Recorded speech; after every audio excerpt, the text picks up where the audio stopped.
essere.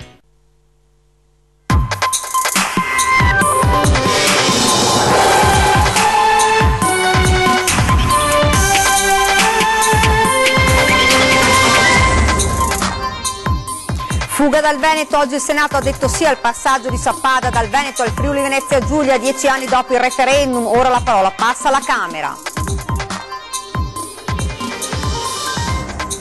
Manifestazioni di indipendentisti stamane a Venezia davanti al consolato di Spagna, solidarietà e rabbia per gli arresti in Catalogna a pochi giorni dal referendum secessionista. Referendum, autonomia e residuo fiscale è un argomento che non deve pesare, lo dice il PD che mostra la ricerca di un docente dell'Università di Padova, il 90% del gettito torna in Veneto.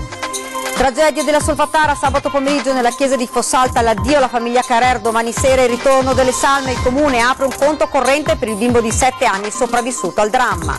Guerra all'accattonaggio nella Marca, Oderzo e altri 11 comuni invitano i supermercati ad affiggere locandine per invitare i clienti a non dare i soldi ai mendicanti. Guerra all'accattonaggio nella Marca, Oderzo e altri 11 comuni invitano i supermercati ad affiggere locandine per invitare i clienti. Dopo l'ennesimo episodio di vandalismo, rimosso il pianoforte della stazione di Padova che regalava momenti di intrattenimento ai viaggiatori.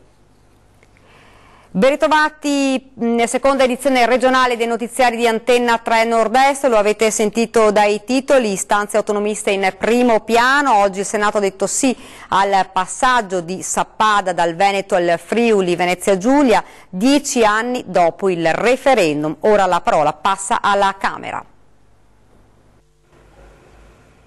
168 voti favorevoli, 1 negativo, 8 astenuti, è una maggioranza larghissima, quella che oggi ha votato sì al distacco del comune di Sappada dal Veneto e alla sua annessione al Friuli Venezia Giulia, una decisione che il comune bellunese attendeva da 10 anni dopo che i cittadini si erano espressi per il passaggio con un referendum, un iter lunghissimo con il voto odierno che riaccende le speranze e l'entusiasmo del comitato per il ritorno di Sappada in Friuli con il segretario Alessandro Mauro che festeggia con orgoglio la decisione di Palazzo Madama. Una cosa è certa, il voto di oggi sicuramente è il preludio per il passaggio, nel senso che il passaggio a questo punto avverrà, secondo me, nei prossimi mesi. Il tempo però stringe, non manca molto alla fine della legislatura ed ora la patata bollente passa alla Camera. Dipende un po' dalle forze politiche, secondo me se le forze politiche, cosa che io mi auguro, decideranno, ma sarà importantissimo che decidano così, di non lasciare questo paese a metà del guado senza sapere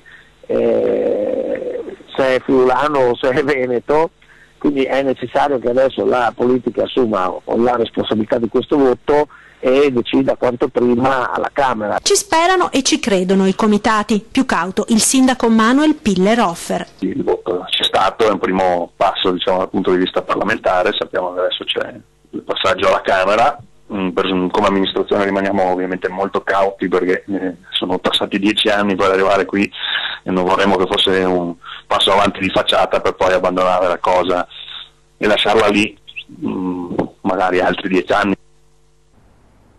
E alla decisione del Senato fioccano le reazioni legate da un unico filo conduttore. Le decisioni popolari vanno rispettate, ma rimane il problema della disparità di trattamento tra le regioni a statuto ordinario e quelle a statuto speciale.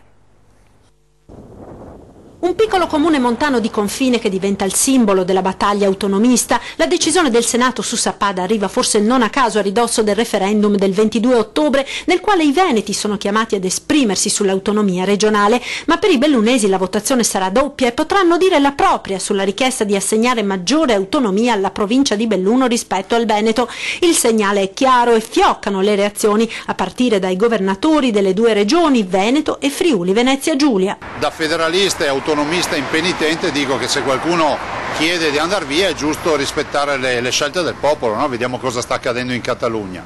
Però è pur vero che devo prendere atto che in Veneto abbiamo tutti i comuni separatisti che non mi chiedono di andare in Lombardia o in Emilia Romagna, ma mi chiedono tutti di andare verso Trento, Bolzano o il Friuli Venezia Giulia. Finalmente il voto dei cittadini di Sappada e anche la volontà, se volete, del Consiglio regionale del Friuli Venezia Giulia, dei tanti cittadini del Friuli Venezia Giulia, è stata in qualche modo ascoltata dal nostro Parlamento. Io ringrazio tutti i senatori che hanno partecipato al voto, è un gesto, è un segnale importante, vuol dire che siamo arrivati fino in fondo, come abbiamo sempre detto, sia come amministrazione regionale che come Partito Democratico. chiedono che ora si arrivi in tempi brevissimi alla conferma definitiva del disegno di legge i parlamentari del Movimento 5 Stelle, per voce del deputato bellunese Federico D'Inca. Finalmente si sancisce il rispetto alla volontà popolare espressa attraverso il referendum.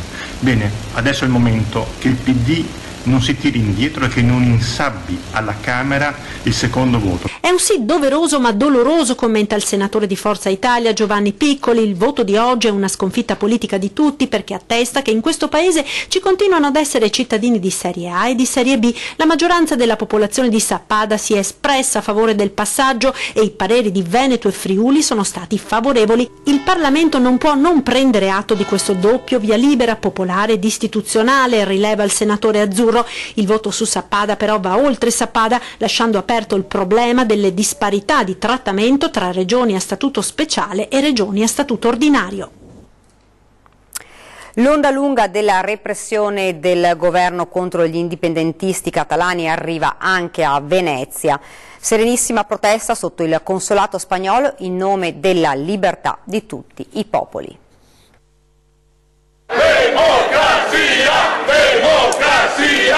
Democrazia! Sono circa una cinquantina gli indipendentisti veneti di almeno 5 diverse sigle che si sono dati appuntamento in mattinata sotto la sede del consolato onorario spagnolo a San Polo per protestare contro la feroce repressione messa in atto dal premier iberico Mariano Rajoy contro le istituzioni e il popolo catalano, reo di voler celebrare un referendum sull'indipendenza della regione. Mi sembra che la Spagna stia ritornando al franchismo, no? Usare i manganelli, usare la forza e la violenza per un popolo che cerca solamente di esprimersi e di dire siamo popolo. È una cosa che non ci sta nel 2017, è una cosa vergognosa e indecente. Dovrebbe essere tutta l'Europa che insorge contro l'atteggiamento della Spagna vergognosamente antidemocratico e irrispettoso del diritto di autodeterminazione, diritto che hanno tutti i popoli, dal popolo catalano al popolo veneto. Come veneti non possiamo non essere solidali con i nostri fratelli, spiegano i manifestanti che sventolano bandiere catalane accanto ai gonfaloni di San Marco. La libertà di decidere del proprio futuro deve essere un diritto per tutti i popoli. Quello che dispiace è che l'Unione Europea, l'Unione dei grandi proclami e dei diritti, sia una realtà che si mantiene estranea, che guarda dallo specchietto retrovisore, quando invece dovrebbe essere colei che sostiene l'assoluta possibilità per i catalani come per i veneti domani di esprimersi sul tema dell'autodeterminazione finalizzata all'indipendenza. Indipendenza! Indipendenza! Al grido di sì all'autonomia, no alla propaganda, il Partito Democratico del Veneto ha presentato nuovi dati sul residuo fiscale del Veneto che smentirebbero quelli diffusi dalla Lega. Sentiamo. La propaganda fa brutti scherzi e continuare a dire che ci sono 20 miliardi di residuo fiscale è falso. Abbiamo voluto chiarire questi numeri. Non sono 20 miliardi, abbiamo visto che sono molti meno. Il residuo fiscale del Veneto, ovvero i soldi delle tasse pagate sul territorio che vengono spesi in altre zone d'Italia, ammonta a 9,5 miliardi di euro nel 2014, ultimo anno per cui il dato è disponibile. Cifra che si riduce a 3,5 miliardi se si considera la quota veneta di copertura del deficit statale. I dati emergono da uno studio realizzato da Luciano Greco, docente in scienze delle finanze dell'Università di Padova. Questa ricerca, sostiene il capogruppo PD in regione Stefano Fracasso, sconfessa le affermazioni del governatore Luca Zaia che parla in un'occasione di un residuo fiscale di 21 miliardi e in un'altra di 15,4 miliardi. All'origine della discrepanza un diverso metodo di calcolo. Se pensiamo che i benefici della spesa siano dove sono i dipendenti, allora otteniamo le stime che vedono il Veneto con un residuo enorme e il Lazio praticamente senza residuo. Se invece pensiamo che anche le spese fatte per le caserme oppure per i ministeri centrali, la parte centrale delle amministrazioni, comunque debba essere in qualche maniera ripartita fra le varie regioni perché beneficia tutti i cittadini, allora vengono fuori delle stime un po' più ragionevoli. Secondo questo metodo di calcolo, l'89% di quanto versato dai cittadini della regione tornerebbe in Veneto, contro il 91% della provincia autonoma di Bolzano. Una differenza non certo clamorosa. Restiamo favorevoli all'autonomia, puntualizzano dal PD, nel senso di una maggiore attribuzione di competenze, ma questo non porterà chissà quali risorse in più nella nostra regione. L'autonomia è una cosa seria, ci vuole chiarezza e non va bene ingannare i veneti raccontando che ci sono 20 miliardi così che possono ballare di qua e di là. Non ci sono. 15 anni e 4 mesi di carcere con l'esclusione dell'aggravante per futili motivi. È questa la condanna con rito abbreviato che il giudice per l'udienza preliminare Raffaele Ferraro ha inflitto a Gianluca Falchetto, barista di 54 anni, accusato di aver ucciso a coltellate l'ex compagna, la maestra elementare Alessandra Maffezzoli, a Pastrengo l'8 giugno dello scorso anno. L'accusa aveva chiesto una condanna a 30 anni, una sentenza, quella di oggi, che lascia l'amaro in bocca alle rappresentanti di Telefono Rosa, che potrebbe valutare l'impugnazione della sentenza, e Isolina, entrambe ammesse come parti civili. Le motivazioni si conosceranno tra 90 giorni. Rispettiamo la giustizia, però così si nega rilevanza sociale al fenomeno del femminicidio. È una sconfitta nella società. Ci associeremo alla procura nel presentare il ricorso in appello, annuncia l'avvocato di parte civile a Federica Panizzo, che a titolo risarcitorio ha visto riconoscere ai suoi clienti un totale di 820.000 euro, 330 a testa ai figli e il resto alla madre della vittima. E tragedia della Solfatara, sabato sarà il giorno del silenzio e del dolore. Nella chiesa parrocchiale di Fossalta di Piave sarà celebrato il funerale della famiglia Carrer, piazza chiusa e lutto cittadino. Sarà la chiesa parrocchiale di Fossalta di Piave ad accogliere Massimiliano Carrer, la moglie Tiziana Zaramella ed il figlio Lorenzo di 11 anni per l'ultimo saluto. Il funerale sarà celebrato sabato 23 alle 15:30. L'arrivo delle salme è atteso per la serata di domani e saranno custodite all'interno della chiesa Immacolata Concezione di Fossalta, dove dalle 8 di sabato sarà allestita la camera ardente e sarà possibile recarsi per dare un ultimo saluto alla famiglia Carrer. La piazza verrà chiusa al traffico fin dalla mattina. Sarà lutto cittadino, ci dice al telefono il sindaco di Fossalta Massimo Sensini. Saranno chiuse gli uffici pubblici, le scuole, le poste e ovviamente per quanto riguarda le attività private, gli esercenti e gli esercizi pubblici ovviamente saranno tenuti aperti sempre facendo particolare attenzione al volume delle ovviamente non sarà fatta musica, non sarà fatta, quindi ci sarà una giornata di estremo silenzio e di raccoglimento.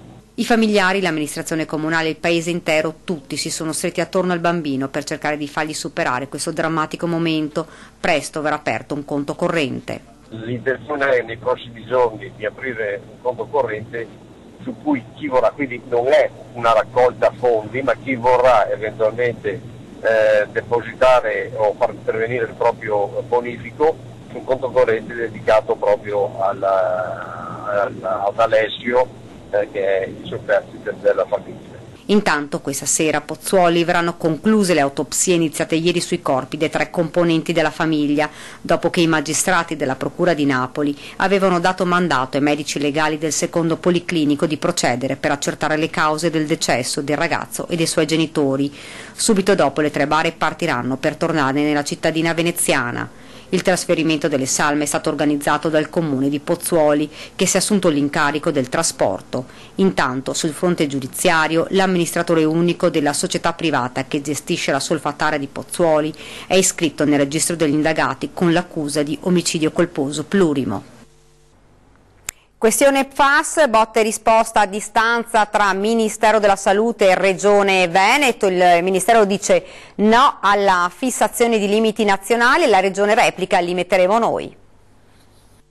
Questione FAS, di nuovo tensione tra Regione Veneto e Ministero della Salute. La decisione del Ministero di negare la necessità di fissare limiti nazionali per la concentrazione di FAS nelle acque potabili coglie di sorpresa e lascia l'amaro in bocca, oltre a complicare non poco la vita a famiglia, ed enti, per prima la stessa Regione Veneto, che spiega il presidente Luca Zaia. Se ci fosse un limite nazionale ci aiuterebbe molto di più nelle cause, nei contenziosi, ma anche essere molto più aggressivi nelle azioni operazioni da fare. Per il Ministero l'inquinamento da FAS sarebbe solo una questione veneta che interesserebbe solo il nostro territorio, da qui si evince la decisione di non fissare limiti nazionali, eppure la settimana scorsa la senatrice Puppato della commissione di indagine tornata a visitare la Miteni aveva dichiarato: noi qui abbiamo una delle situazioni che probabilmente diventerà una situazione pilota probabilmente a livello internazionale. Un atteggiamento scandaloso quello del Ministero e la reazione a caldo del Presidente Zaia che replica: non è vero quello che scrive il Ministero che c'è solo il Veneto che ha queste criticità, perché i siti in Italia li conoscono tutti, forse i Veneti sono stati quelli più diligenti ad andare a indagare e a preoccuparsi del problema. Incassato il no a limiti nazionali in tema di FAS, la Regione prende in mano la situazione e rassicura i cittadini. Avremo delle novità la prossima settimana rispetto al tema dei limiti sull'acqua potabile. Il passo sarà la convocazione della Commissione Ambiente e Salute con il mandato di definire una proposta drastica di riduzione che sarà a sua volta approvata dalla Giunta regionale, dando poi agli enti acquedottistici l'indicazione di uniformarsi rapidamente. Regione e Ministero della Salute ancora una volta ai ferri corti e probabilmente rischia di non essere nemmeno l'ultima. Ed ora un nuovo episodio delle banche venete. Ieri la Cassazione ha respinto il ricorso dell'ex amministratore delegato di Veneto Banca Vincenzo Consoli. Tutto il suo patrimonio rimane sotto sequestro. Niente da fare per Vincenzo Consoli. Tutto il patrimonio dell'ex amministratore delegato di Veneto Banca rimane sotto sequestro. A stabilirlo martedì la Cassazione, che ha respinto il ricorso presentato dai legali di Consoli e della moglie Maria Rita. L'ipotesi della difesa era quella che i sigilli dovessero riguardare solo i beni dell'ex amministratore delegato legati alla gestione di Veneto Banca, così come non dovessero riguardare i beni della consorte di Consoli. Tra l'altro in quest'ultimo caso c'era stata anche un'apertura da parte della Procura Generale, ma i giudici dell'Alta Corte hanno detto no ad ogni variante al sequestro complessivo dei beni valutati in 45 milioni di euro tra palazzi, opere d'arte e società strumentali che da sole valgono 14 milioni di euro. Una sentenza che rafforza la posizione della pubblica accusa in tutti i filoni di inchiesta su Veneto Banca, in particolare nei passaggi della sentenza che indicano come l'orientamento amministrativo dell'istituto di credito sia stato funzionale solo agli interessi del manager. Per quanto riguarda la moglie, la Cassazione è ancora più drastica, sottolineando come in virtù di un considerevole sbilancio tra capacità di reddito e risorse di proprietà si configura una mancanza di buona fede da parte della consorte di Vincenzo Consoli. Ormai è diventato un caso nazionale la scuola dell'Arcella, che ha una classe di soli stranieri. Sentiamo cosa dice il provveditore agli studi di Padova.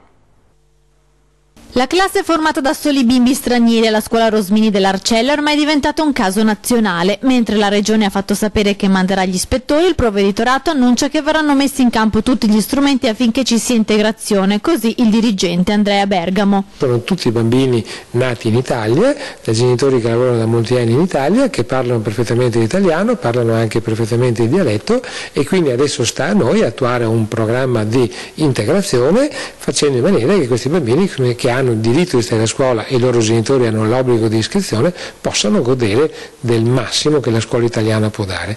E il nostro modello di scuola è un modello che punta molto all'integrazione.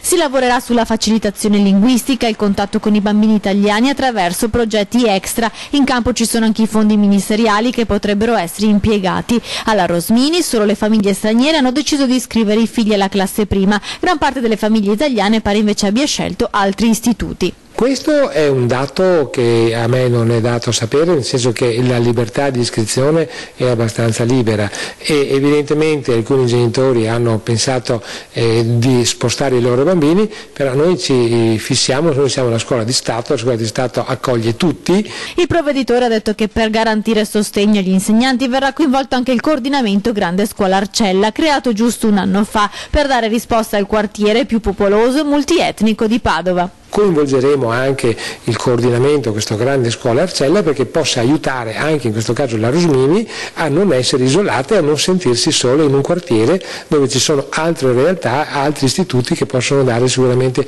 un contributo in termini di progettazione. Ed ora ci fermiamo un attimo, c'è la pubblicità.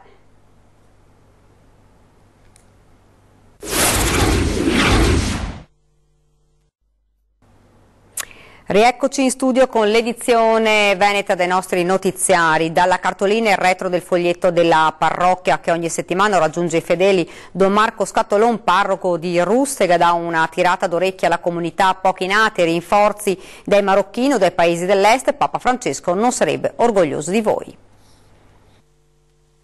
Non si presenta più gente a battezzare sostanzialmente, perché abbiamo delle classi sulla ventina di persone, 25 ragazzini ad ogni classe, diciamo cresime, prime comunioni, e questa volta ne abbiamo 8. 8 battesimi da gennaio a settembre, pochi davvero per la piccola comunità di Russega di Campo San Piero, dove di solito Don Marco Scatolon, parroco da 5 anni, ne amministra almeno 15-20 l'anno.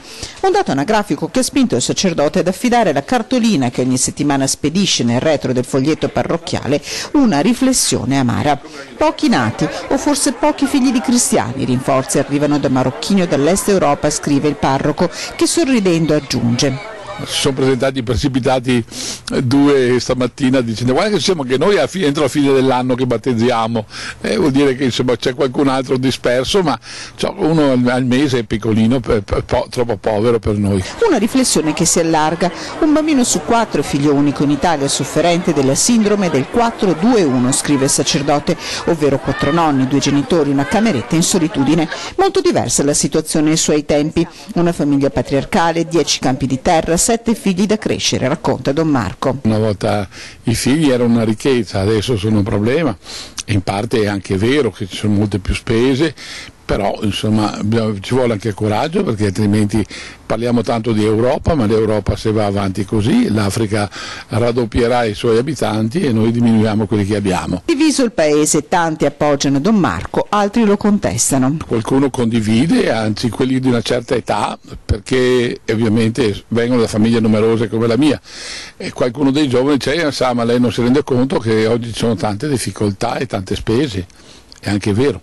E se la riflessione, promette, continuerà anche sul prossimo bollettino parrocchiale di Russega, conclude il sacerdote, Papa Francesco, che ha parlato della Colombia come di un paese con un futuro per ricco e ricco di bambini, non sarebbe per nulla felice. Lotta all'accattonaggio in diversi comuni del Trevigiano, sentiamo. 12 comuni dell'OP Tergino Mottense dichiarano guerra all'accattonaggio. In tutti i supermercati del territorio saranno affissi dei volantini che parlano chiaro. Non bisogna dare soldi a chi chiede l'elemosina per non alimentare il fenomeno. Una campagna che è nata dopo le proteste dei clienti esasperati dalle persone che attendono fuori dai negozi, che insistono per avere qualche euro e che in alcuni casi rincorrono la gente per ottenere l'elemosina.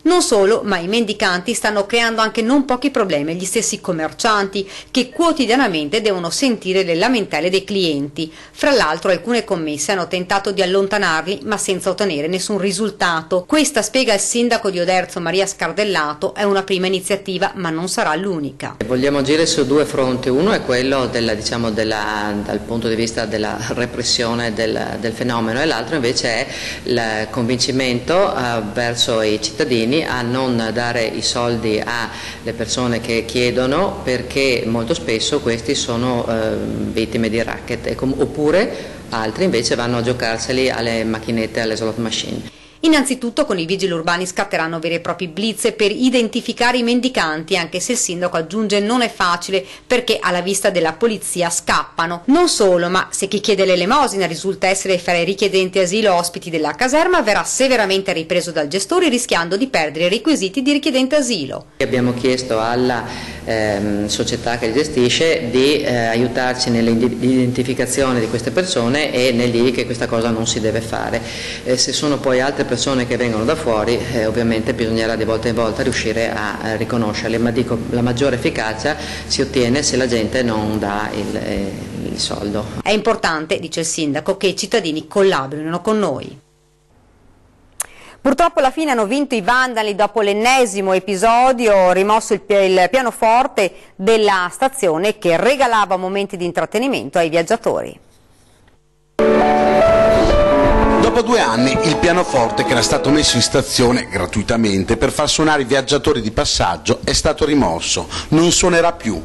A vincere purtroppo non è stata la cultura, il piacere delle note che uscivano dal pianoforte, ma i vandali che più volte in questi anni si sono stupidamente accaniti contro il pianoforte.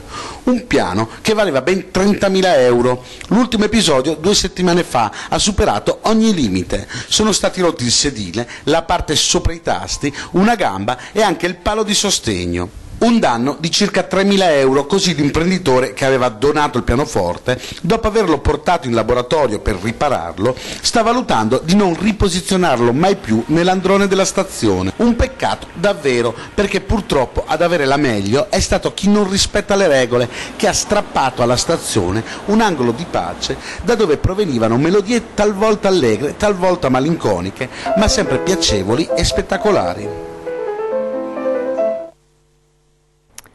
Ed è tutto per questa edizione del nostro telegiornale, vi lascio alle previsioni del tempo, grazie per averci seguito e buona serata.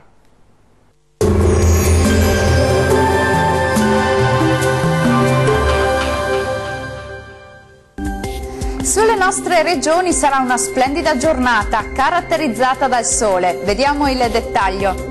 Sul Veneto, come anticipato, sole e bel tempo su tutta la regione, da rilevare soltanto al mattino qualche banco di nebbia sulle pianure meridionali, ma sarà in rapido dissolvimento.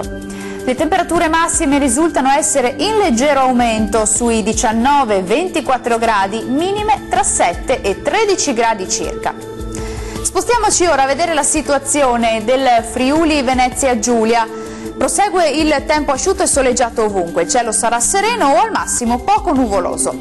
Temperature massime anche in questo caso in lieve aumento, previste sui 20-23 gradi minime stazionarie o in lieve calo tra 9 e 12 gradi circa.